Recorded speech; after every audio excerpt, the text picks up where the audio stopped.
ಚಿತ್ರಕಲೆಯ ಒಂದು ರೀತಿಯಲ್ಲಿ ಸಾಗರ, ಅದರ ವಿಸ್ತಾರ ಹೊಯ್ಯಲು ನೆಲಕಲ್ಲು. ಕಲ್ಪನೆಗಳು ಮತ್ತು ಭಾವನೆಗಳ ಅಭಿವ್ಯಕ್ತಿ, ಕೆಲವು ಸೌಂದರ್ಯ ಗುಣಗಳ ರಚನೆಯೊಂದಿಗೆ ಎರಡು ಆಯಾಮದ ದೃಶ್ಯ ಭಾಷೆ ಎಂಬಂತೆ ಪುಟಾಣಿ ಮಕ್ಕಳು ಚಿತ್ರಕಲೆಯಲ್ಲಿ ಪಾಲ್ಗೊಂಡು ತಮ್ಮದೇ ಆದ ಕಲ್ಪನೆಯಲ್ಲಿ ಆಡೆ ಮೇಲೆ ಗೀಚಿ ಅದಕ್ಕೆ ಬಣ್ಣ ತುಂಬಿದರು.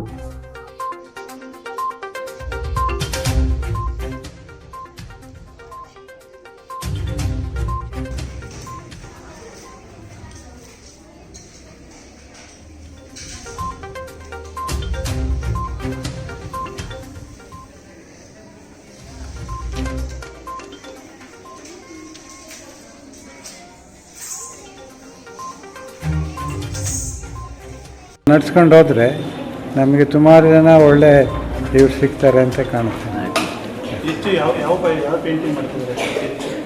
ಹೆಚ್ಚು ಪರಿಸರ ಮಾಡ್ತಿದ್ದಾರೆ, ಎಲ್ಲ ಪರಿಸರ ಮಾಡ್ತಿದ್ದಾರೆ. ಆಮೇಲೆ ಕೆಲವರು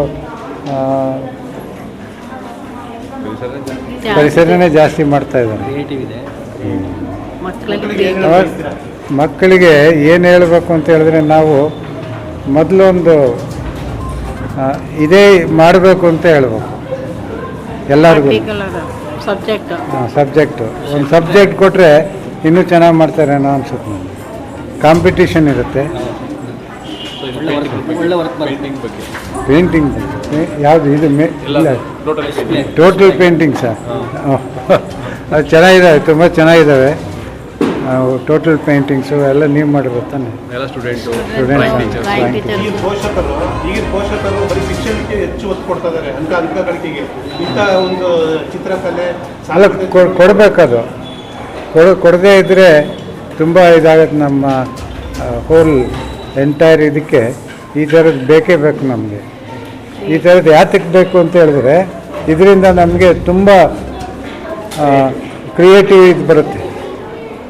ಇಲ್ಲದೇ ಇದ್ದರೆ ಈ ಹುಡುಗರಿಗೆಲ್ಲ ಕ್ರಿಯೇಟಿವ್ನೆಸ್ಸೇ ಇರಲ್ಲ.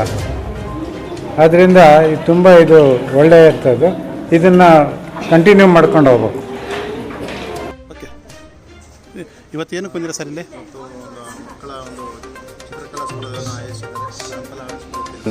ಇದು ತುಂಬ ಒಂದು ಉತ್ತೇಜನ ಕೊಡಬೇಕು ನಾವು ಪೋಷಕರು. ಯಾಕೆಂತಂದರೆ ಮಕ್ಕಳಿಗೆ ಒಂದು ಪ್ರೇರೇಪಣೆ.